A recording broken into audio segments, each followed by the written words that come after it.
হামের উপসর্গ নিয়ে রাজশাহীতে প্রাণ গেল আরও ৩ শিশুর।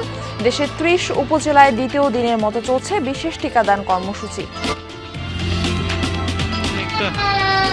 হতাশাগ্রস্ত মতো হয়ে পড়ছি আর কি, টেনশনের মধ্যে পড়ে গেছি। তো এই জন্য বাচ্চাকে নিয়ে আসছি যে একটা হামের এই ভ্যাকসিনটা দেওয়ার জন্য। জ্বালানি তেল সংকটে বিভিন্ন জেলায় গ্রাহক ভোগান্তি চরমে। আজও বন্ধ অনেক পাম্প। জামালপুরে সড়ক অবরোধ করে বাইকারদের বিক্ষোভ। পাম্পে তেল নেই, এখন সকালে তেল আনতে গেছে, কখন এসে দেবে? আমরা সকাল 7টার থেকে এসে দাঁড়ায় রয়েছি। ব্যাপক ভোগান্তি কোনো শেষই হচ্ছে না, তো আর বুঝতেই পারছি না যে ভোগান্তি কখন শেষ হবে, কি তেল পাবো কিনা তাও জানি না। ঝিনাইদহ ইউনিয়ন কৃষক দল নেতা কাশেম হত্যা মামলায় এখনো গ্রেফতার হয়নি কেউ। আসামিরা ধরা না পড়ায় স্বজনদের ক্ষোভ।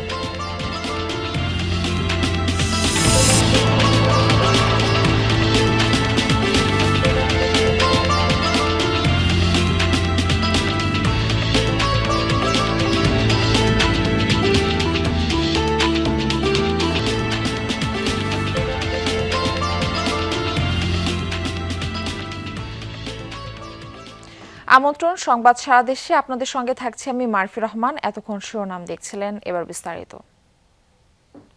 হামের উপসর্গ নিয়ে রাজশাহীর দুটি হাসপাতালে গত 24 ঘন্টায় আরও 3 শিশুর মৃত্যু হয়েছে। এর মধ্যে রাজশাহী মেডিকেলে 2 জন ও বেসরকারি সিডিএম হাসপাতালে মারা গেছে 1 শিশু। এই নিয়ে 3 মাসের রাজশাহীতে চিকিৎসাধীন অবস্থায় মৃত্যু হলো 48 জনের। গত 24 ঘন্টায় রাজশাহী মেডিকেলে নতুন রোগী ভর্তি হয়েছে 20 জন, আর চিকিৎসা শেষে হাসপাতাল ছেড়েছেন 5 জন। ময়মনসিংহ, চাঁদপুর, বরিশাল সহ বিভিন্ন জেলার হাসপাতালে হামের উপসর্গ নিয়ে আরও নতুন রোগী ভর্তি হয়েছে। এদিকে দ্বিতীয় দিনের মতো দেশের 18 জেলার 30 উপজেলায় চলছে হামের বিশেষ টিকাদান কর্মসূচি। টিকা পাচ্ছে 6 মাস থেকে 59 মাস বয়সী শিশুরা।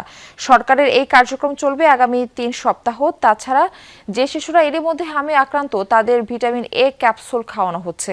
আগামী 3 মে থেকে দেশ জুড়ে হামের টিকাদান কর্মসূচি শুরু হবে বলে জানানো হয়েছে।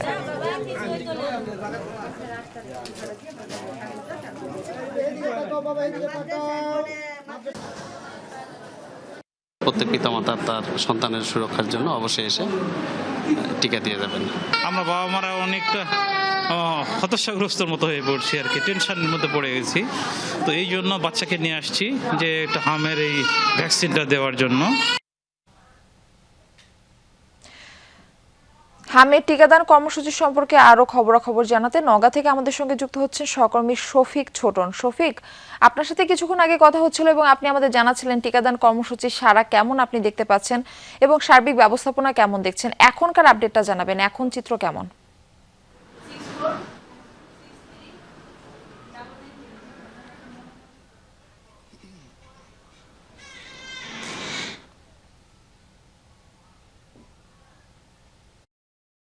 মারফি, আপনাকে ধন্যবাদ। আমি এই মুহূর্তে নওগাঁ সদর আধুনিক হাসপাতালের যে টিকা কেন্দ্র সেখানে আছি। সকাল থেকেই কিন্তু এখানে শিশুদের নিয়ে অভিভাবকরা আসছেন এবং এই মুহূর্তে আসলে চাপ বেড়েছে। বিশেষ করে হাম রুবেলার টিকার জন্য ছুটে আসছেন অভিভাবকরা তাদের সন্তানদের নিয়ে। কিন্তু একটি বিষয় বলা হচ্ছে স্বাস্থ্য বিভাগের পক্ষ থেকে, সেটি হচ্ছে যে প্রত্যেকটি কেন্দ্রেই হাম রুবেলার নিয়মিত টিকা প্রদান করা হচ্ছে, কিন্তু বিশেষ ক্যাম্পেইন করা হচ্ছে শুধুমাত্র নওগাঁ জেলার পোরশা উপজেলায়, এবং সেখানে 6 মাস বয়স থেকে শুরু করে 5 বছর বয়স পর্যন্ত শিশুকে হামের টিকা দেওয়া হচ্ছে। কিন্তু অন্যান্য যে কেন্দ্রগুলো আছে, অর্থাৎ নওগাঁর 11টি উপজেলা এবং আধুনিক হাসপাতালের যে টিকাদান কেন্দ্র, সেই হাসপাতালের টিকাদান কেন্দ্রগুলোতে নিয়মিত টিকাদানের অংশ হিসেবে হাম রুবেলা টিকাও দেয়া হচ্ছে। স্বাস্থ্য বিভাগের পক্ষ থেকে তারা বলা হচ্ছে যে এই টিকাদানের যে কার্যক্রম সেটি আসলে চলমান থাকবে এবং বিশেষ যে ক্যাম্পেইন চলছে সেই বিশেষ ক্যাম্পেইনটিও চলমান থাকবে। পরবর্তীতে প্রতিটি উপজেলা এবং প্রতিটি ইউনিয়নে পর্যায়ক্রমে এই টিকা প্রদান করা হবে। তবে বিশেষ ক্যাম্পেইনের পরে জেনারেলি আসলে কবে থেকে শুরু হচ্ছে সেই বিষয়টি এখনো নিশ্চিত করে কেউ বলতে পারেননি। এমনিতেই অভিভাবক অভিভাবকরা যারা আসছেন তারা কিন্তু এখানে টিকা পাচ্ছেন না। যারা নিয়মিত টিকা প্রদান করেন তারাই শুধুমাত্র এখানে টিকা পাচ্ছেন। এই জন্যই আসলে এই চাপটা বেশি আমরা দেখতে পাচ্ছি, বিশেষ করে সদর হাসপাতালের এই কেন্দ্রে এবং অন্যান্য যে সরকারি স্বাস্থ্যসেবা কেন্দ্র বা উপজেলা সদর হাসপাতালগুলো যেগুলো আছে সেগুলোতে কিন্তু টিকা গ্রহণের জন্য সন্তানদের নিয়ে অভিভাবকরা ছুটে আসছেন। অনেকেই না পেয়ে কিন্তু তারা হতাশ হয়ে বাড়ি ফিরছেন, আবার অনেকেই ক্ষোভ প্রকাশ করছেন। কিন্তু সরকারের যে সিদ্ধান্ত, সেই সিদ্ধান্তের আলোকে নওগাঁ জেলা যেহেতু হটস্পট বলা হচ্ছে এবং হামের জন্য সংক্রমণ বেশি ছড়িয়ে পড়েছে এমন বলা হচ্ছে, যার কারণেই পোরশা উপজেলায় বিশেষ ক্যাম্পেইনের মাধ্যমে টিকা প্রদান করা হচ্ছে। মারফি। শফিক ছোটন, ধন্যবাদ জানাচ্ছি আমাদের সঙ্গে যুক্ত হবার জন্য।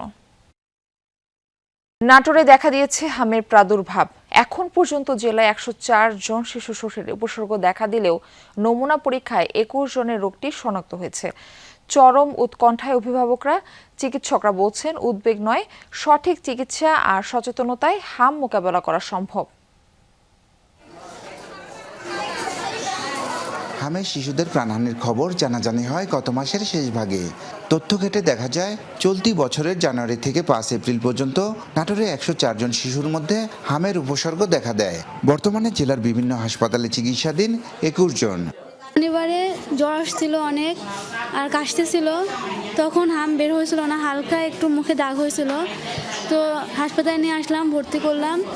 তারপরে আস্তে আস্তে পুরো শরীর হয়ে গেছে, গায়ে ফোঁটা ফোঁটা লাল দাগ দেখা দিয়েছিল, আর নিয়ে আসছে তো ডাক্তার বললো যে হাম হয়েছে। চিকিৎসা চলতেছে, ডাক্তার আসছিল, বড় ডাক্তার আসে ইঞ্জেকশন দিল, ক্যানোলা করানো হলো। হামের রেড জোনের তালিকায় রয়েছে নাটোর সদর উপজেলা। চিকিৎসকরা বলছেন উপসর্গ অর্থাৎ শিশুদের জ্বর, ডায়রিয়া, শরীরে দাগ দেখা দিলে দ্রুত চিকিৎসকের শরণাপন্ন হতে হবে। সেই সাথে অন্তত 7 দিন জনসমাগম এড়িয়ে আইসোলেশনে থাকতে বলা হচ্ছে। একটা জায়গাতে যখন 3টার বেশি কেস পাই আমরা, সেটাকে আউটব্রেক বলে। যেহেতু নাটোর সদরে আউটব্রেক হয়েছিল, সেজন্য নাটোর সদরকে এই 30টা উপজেলার মধ্যে ধরা হয়েছে। রাজশাহীর অন্য আরও 2টি জেলা অর্থাৎ পাবনা এবং চাঁপাইনবাবগঞ্জে এর সংখ্যাটা অনেক বেশি। জেলা প্রশাসন বলছে প্রাদুর্ভাব ঠেকাতে ও সচেতনতা বাড়াতে কাজ করছে তারা। যেহেতু এটা ভাইরাস ফিভার, আমাদের যাতে এক শিশু থেকে আরেকজনের মধ্যে এটা সংক্রমিত না হয়, সেই ক্ষেত্রে যেই মেজারমেন্টটা নেওয়া হচ্ছে, হামের প্রাদুর্ভাব নিয়ে যাতে কোনো কুসংস্কার বা মিসলিড কোনো ইনফরমেশন তার মধ্যে না যায়, এর উপসর্গগুলো কি, এবং যে কোনো উপসর্গে আসলে নিজেরা ব্যবস্থা নেওয়ার চাইতে ডক্টরের শরণাপন্ন হয়ে ব্যবস্থা নেওয়া উচিত। গত 31 মার্চ সদর উপজেলায় হামের উপসর্গ নিয়ে সাইফুল ইসলামের 3.5 মাস বয়সী মেয়ে সাইফাতুল কাশফির মৃত্যু হয়েছে। রাজশাহী মেডিকেলে চিকিৎসাধীন ছিল শিশুটি। নাজমুল হাসান, যমুনা নিউজ, নাটোর।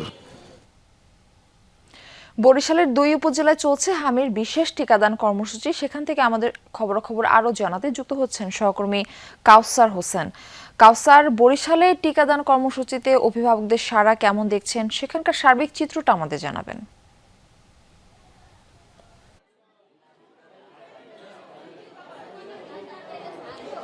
মারফি, প্রাথমিক পর্যায়ে দেশের 18টি জেলার যে 30টি উপজেলায় যে টিকা কার্যক্রম শুরু হয়েছে, এর মধ্যে বরিশাল বিভাগে 4টি উপজেলা রয়েছে। এর মধ্যে বরিশাল জেলায় 2টি, মেহেন্দিগঞ্জ, বাকেরগঞ্জ, বরিশাল বরগুনা সদর পৌর এলাকা এবং ঝালকাঠির নলসিটি এলাকায়। এবং এই 4টি উপজেলায় বরিশাল বিভাগীয় স্বাস্থ্য অধিদপ্তর থেকে জানিয়েছে যে 1,49,137 ডোজ MR10 যে টিকা রয়েছে, সেই টিকা সরবরাহ করা হয়েছে। এবং গতকাল থেকে আনুষ্ঠানিক টিকা কার্যক্রম শুরু হয়েছে এবং টিকা কার্যক্রমের অংশ হিসেবে যারা অভিভাবকরা রয়েছেন, যেহেতু প্রাদুর্ভাব দেখা দিয়েছে, অভিভাবকদের মধ্যে শঙ্কা কাজ করছে, তাই তাদের কিন্তু ভিড় লক্ষ্য করা গেছে। এবং স্বাস্থ্য বিভাগ জানিয়েছেন যে তাদের যে লক্ষ্যমাত্রা রয়েছে 1,49,137 ডোজ টিকা দেওয়ার, সেই লক্ষ্যমাত্রা পূরণ হবে। এবং পাশাপাশি বরিশাল সিটি কর্পোরেশন থেকে জানানো হয়েছে গতকালকে তারা প্রাথমিকভাবে টিকা কার্যক্রম শুরু করেছিলেন, তবে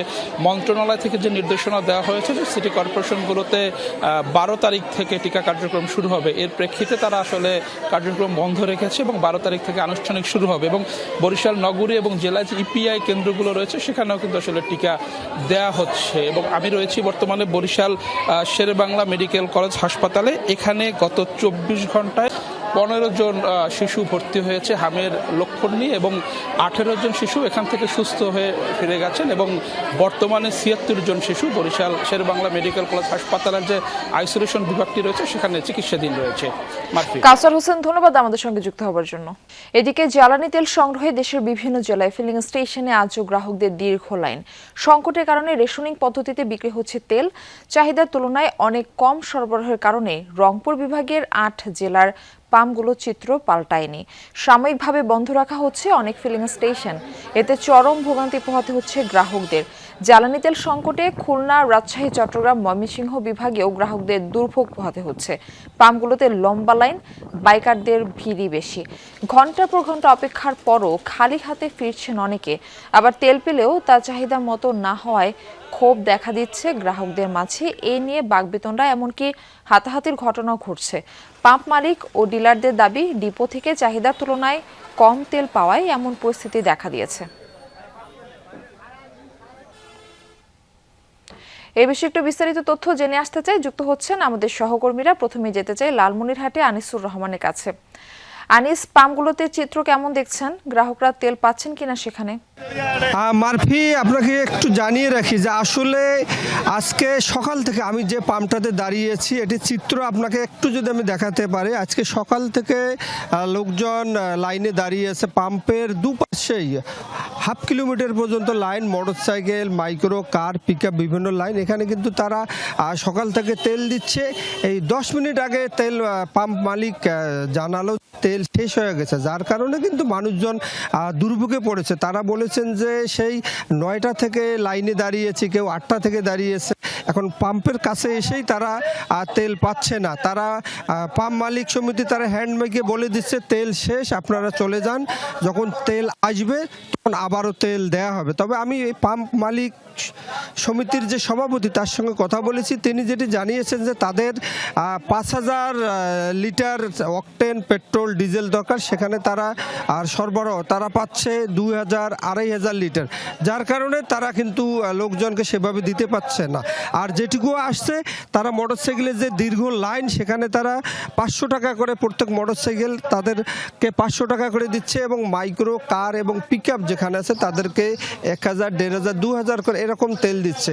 কিন্তু মানুষের যেভাবে মোটরসাইকেলের লাইন, দীর্ঘ লাইন, সেভাবে কিন্তু পেট্রোল পাম্পের তেল সরবরাহ কম আসায় মানুষ ঠিকমতো তেল পাচ্ছে না। আনিস, আপনাকে ধন্যবাদ জানাচ্ছি আমাদের সঙ্গে যুক্ত হওয়ার জন্য। দর্শক, এই পর্যায়ে যেতে চাই রাজশাহীতে আরেক সহকর্মী তারেক মাহমুদের কাছে। তারেক, ফিলিং স্টেশনগুলো চিত্র কেমন জানাবেন, আর চাহিদার তুলনায় পাম্পগুলোতে সরবরাহ মিলছে কেমন?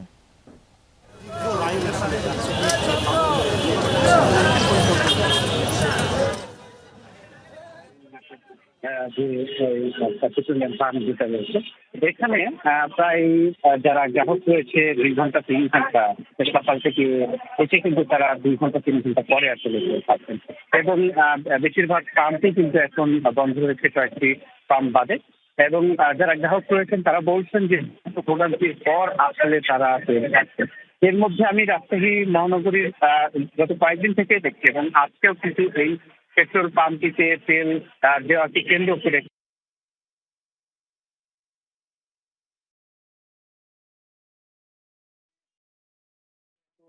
পুলিশ সদস্যরা তারা সেটি নিয়ে কিন্তু সমস্যা সমাধান করেছেন এবং মাঝে মাঝেই এই বিষয়টি রাজশাহীর বিভিন্ন পাম্পগুলোতে ঘটছে। এই পাম্পটিতে আমি যতটুকু দেখতে পাচ্ছি যে একটি মোটরসাইকেলে 1000 টাকার তেল দেওয়া হচ্ছে এবং যে কারগুলো রয়েছে, অন্যান্য যে যানবাহনগুলো রয়েছে তাদেরকে 1000 টাকা এবং মোটরসাইকেলগুলোতে 500 টাকা তেল দেওয়া হচ্ছে। এখন মোটরসাইকেলগুলোতে 500 টাকা তেল দেওয়া হচ্ছে। এখন পর্যন্ত দীর্ঘ লাইন এবং যারা গ্রাহক রয়েছে তারা ভোগান্তির মধ্যে রয়েছেন। এবং রাজশাহীতে আমি যতটুকু দেখতে পাচ্ছি বেশিরভাগ পাম্পগুলো সেগুলো কিন্তু বন্ধ রয়েছে এবং যে পাম্পগুলোতে তেল দেয়া হচ্ছে সেখানে কিন্তু সকাল থেকে দীর্ঘ লাইন এবং দীর্ঘ লাইনের পরে আসলে যারা গ্রাহক রয়েছে তারা তেল পাচ্ছেন। মারফি। তারেক, ধন্যবাদ আমাদের সঙ্গে যুক্ত হবার জন্য। জামালপুরে তেল না পেয়ে সড়ক অবরোধ করে বিক্ষোভ করেছেন মোটরসাইকেল চালকরা। সকাল 7:30টার দিকে ইসলামপুরের মেসার্স ঝর্ণা ফিলিং স্টেশনের সামনে দেওয়ানগঞ্জ জামালপুর আঞ্চলিক সড়কে গাছের গুঁড়ি ফেলে অবরোধ করেন মোটরসাইকেল চালকরা। স্থানীয়রা জানান, ঝর্ণা ফিলিং স্টেশন জ্বালানি তেল দেবে এমন খবর ছড়িয়ে পড়ে ফেসবুকে। এই খবর পেলে সকাল থেকে শতাধিক মোটরসাইকেল চালক তেল নেওয়ার জন্য লাইনে দাঁড়ান। তবে দীর্ঘ সময় পার হলেও কোনো তেল সরবরাহ না করায় সড়ক অবরোধ করেন বিক্ষুব্ধ চালকরা। এতে সড়কটিতে যান চলাচল সম্পূর্ণ বন্ধ হয়ে যায়। পরে সকাল 9টার দিকে পুলিশ ও সেনাবাহিনী গিয়ে পরিস্থিতি নিয়ন্ত্রণে আনে। ফেসবুক স্ট্যাটাসে কমেন্ট করাকে কেন্দ্র করে কথা কাটাকাটি এক পর্যায়ে হয় সংঘর্ষ। এতে নিহত হন ঝিনাইদহের কাপাসাটিয়া ইউনিয়ন কৃষক দলনেতা আবুল কাশেম। এরপর থেকে চলছে পাল্টাপাল্টি দোষারোপ। নিহতের ছেলে থানায় মামলা করলেও কেউ গ্রেফতার হয়নি।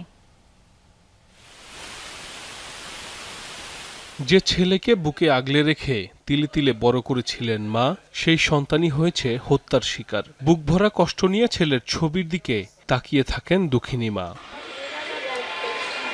ঝিনাইদহের হরিণাকুণ্ড উপজেলার কাপাসহাটিয়া ইউনিয়ন কৃষক দলের সাধারণ সম্পাদক ছিলেন আবুল কাশেম। পরিবার নিয়ে থাকতেন কুল্লাগাছা ভাতুরিয়া গ্রামে।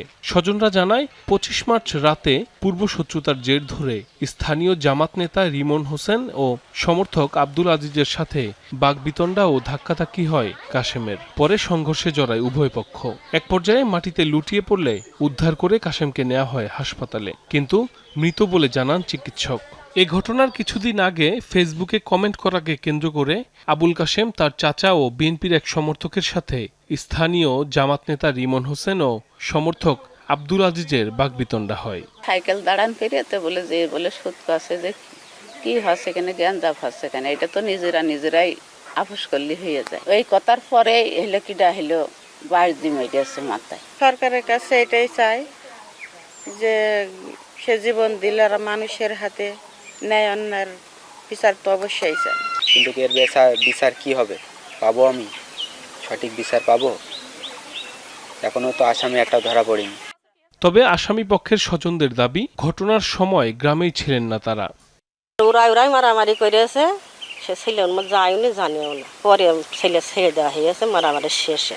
আমাদের বাড়ি এসে বড় দা নিয়ে এসে আমাদের বাড়ি থেকে তালা দিয়ে বাড়ি থেকে বের করে দিয়েছে।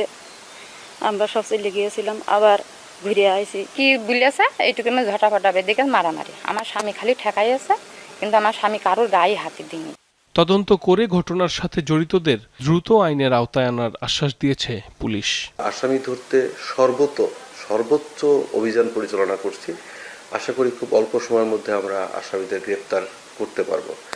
আর মামলা তদন্তাধীন এখানে যদি কেউ নিরপরাধ হয় তাকে আমরা সেভাবে ব্যবস্থা নিব, এবং যদি অন্য কেউ জড়িতও থাকে তাদেরকেও আমরা এই মামলায় নিয়ে আসব। গত 25 মার্চ হত্যাকাণ্ডের পরদিন নিহত আবুল কাশেমের ছেলে থানায় মামলা করেছেন। এতে 14 জনের নাম উল্লেখ সহ আসামি করা হয় অজ্ঞাত আরও 10 থেকে 15 জনকে। সাইফ আহমেদ, যমুনা নিউজ। এখন থেকে স্পাইসি ক্রিস্পি পটাটা প্রাণ পটাটা, একটি স্বনির্ভর বিস্কুট। এই ছিল সংবাদ সারা দেশের এখনকার আয়োজনে। এতক্ষণ সাথে থাকার জন্য ধন্যবাদ সবাইকে।